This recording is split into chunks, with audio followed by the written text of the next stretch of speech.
In this video, I'm going to talk about having the freedom to do whatever the fuck you want to do. And specifically, go wherever the fuck you want to go. What's up? I'm Cam. If you don't know who I am Andy's co-coach in his coaching program. Today's video was spurred by a question that I answered in a previous video, but maybe this will come out before. I don't know what order Andy's going to upload in. But someone asked me and him about having or giving yourself the permission to do what you want to do.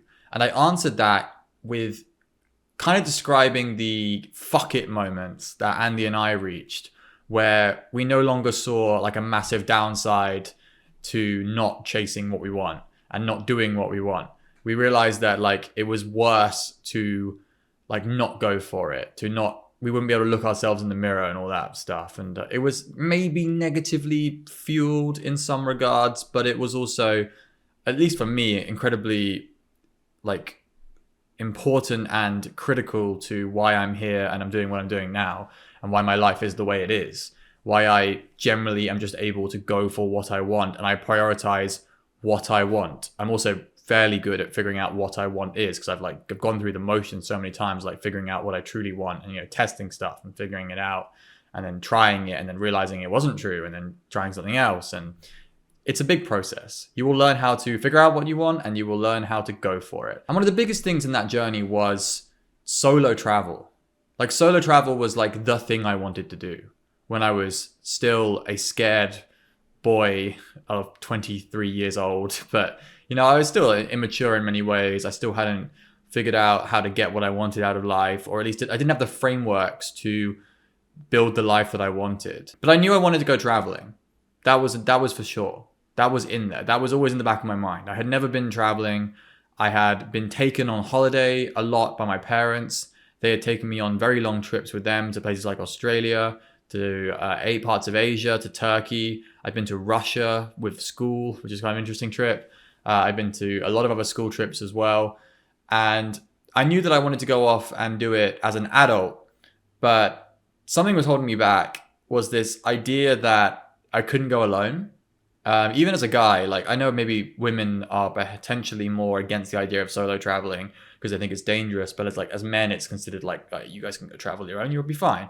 But even like in my late teens and 20s, I was like, if I want to go traveling, I have to find a friend who also wants to go traveling and then we'll go tripping together. To do anything else would be weird. Like, why would I do that? Or I get, a girlfriend, a long-term partner, and we go traveling together. And to do anything else would be weird. And it would suck anyway because I wouldn't make any friends and I wouldn't be able to, like, I wouldn't have anyone who has my back. I wouldn't be able to look after myself. Things would go wrong and I'll be on my own.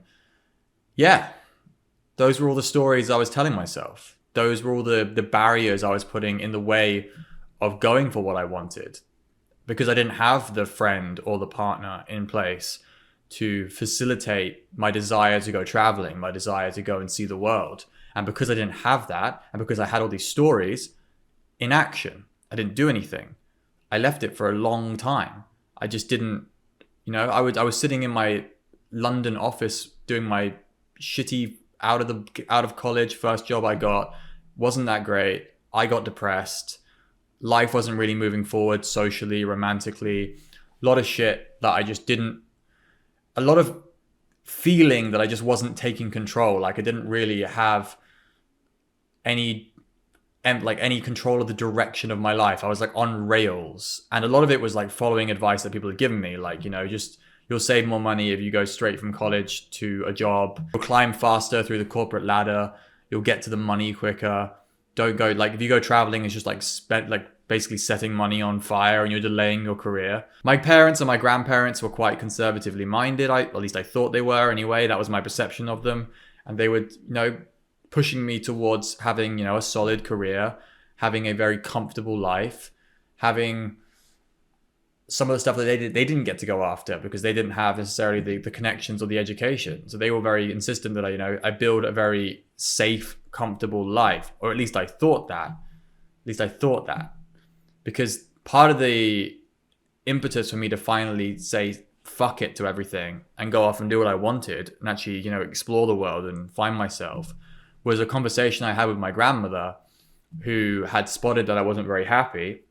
She was actually very ill and she was unfortunately, she was about to die like a couple of months after this conversation. But we were talking when she was in hospital, and she was saying that you don't seem very happy. Doesn't seem like this job is working out for you very much. Like, what do you want to go and do? Is there anything that you want to go and do? And I told her, like, I want to go and, see parts of the world that I've always been interested in seeing. I want to go and like travel and like find out if I can hack it on my own, because I can't find a friend who wants to go with me currently. And she was very supportive, surprisingly, given that she'd paid for a lot of my education and like pushed me through to do a lot of stuff with finding job and finding work in London and finding my first like corporate finance job. She was very supportive of just fucking everything off and leaving to go see the world. And then after she passed away, I had that conversation with my parents as well. And I'd never really spoken to them properly about it. And they were also incredibly supportive. They were like, you want to do what you want to do. We want you to be happy. And I was like, shit. Like, that's like a bunch of stories I told myself about like how people would react, which weren't true because I hadn't actually conversed with them or like checked with them that they were true. And then at that point, you start looking at all the other stories of like, well, first of all, can you afford it? Could I afford it? Yeah, I've been saving up money at this job. I've been getting paid really well. I've been living at home for a bit too to pay for it. Can I hack traveling on my own? That was a complete unknown. That's one of those ones where like you have to go out and do it. It's kind of like cold approach. You know what I mean? Can you hack that? Can you overcome your anxiety? You got to go and try. Because if you go and try, you'll find out. And you'll find out where you're at. And with traveling alone, it's like, are you capable of doing this? Fucking book somewhere, man. Go like book a country, 3 weeks, stay in hostels, go and try. Go and see how you do. Throw yourself into the swimming pool and see if you can swim.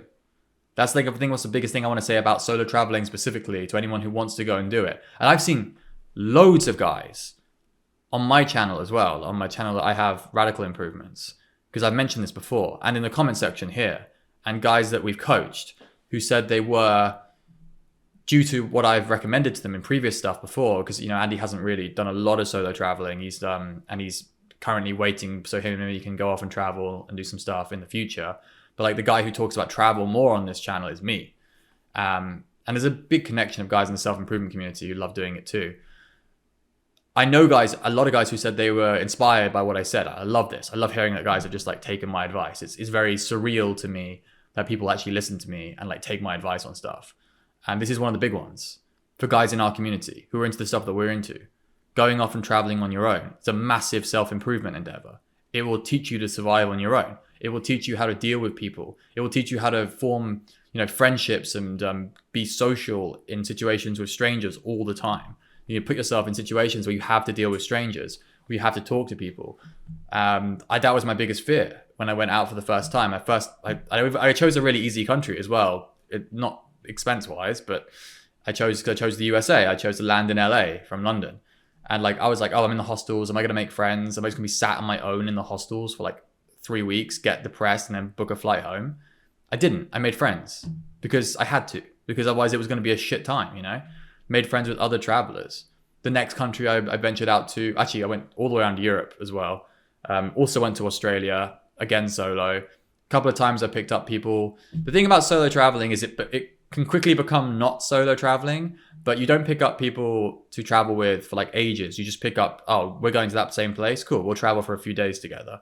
It's beautifully like fluid and like as you meet people, especially if you use hostels, but I do recommend, 2 things I recommend, solo travel and hostel hopping.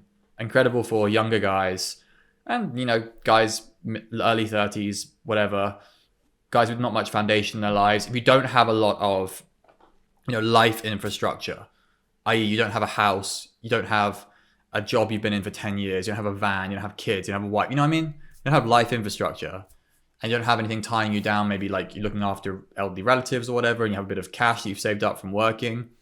Travels is a perfectly good option for guys to go and grow and gain experiences, date outside of their country, go and check out what women outside of your country are like, because maybe you've just been writing on comments everywhere talking about how shit the women in your country are and you want to go and experience other women. Yeah, go for it. Like you can't just believe the women in your country are terrible if you've never been outside and seen what the other women are like. You know what I mean? You got to compare, and vice versa for women as well. Go and check out what the men in other countries are like.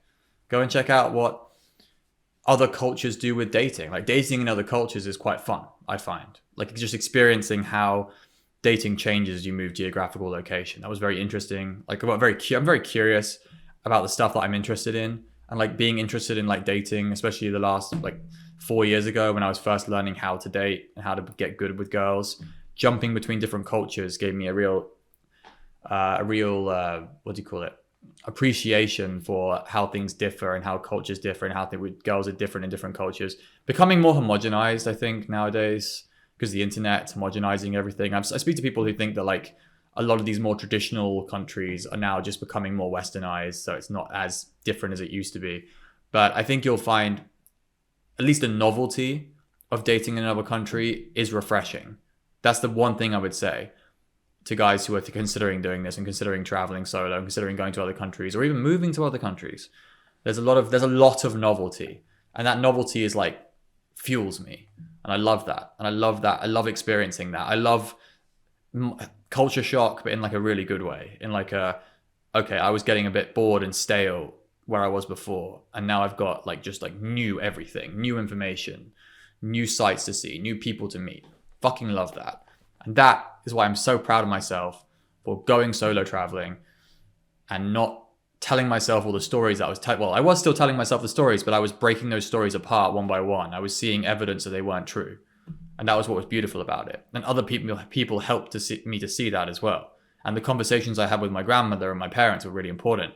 And also with my friends. And everyone being supportive of the idea as well. Like more than so than I thought they would be. Even my bosses who I quit the job for to go traveling were supportive and came out to do like a goodbye. Like they took me for a goodbye meal on my last day, and everyone was like, yeah, I hope you have a great time. It's crazy. Just, inspect your stories, recognize that they might not be true, talk to other people about them and see if the other people think they're true. You might be surprised. And yeah, just go for it, man. Just go, especially with some solo travel, just fucking go for it. When you've got the money, you've got a plan, go out there and make it work. Right. I'll see you guys again for another video. Peace.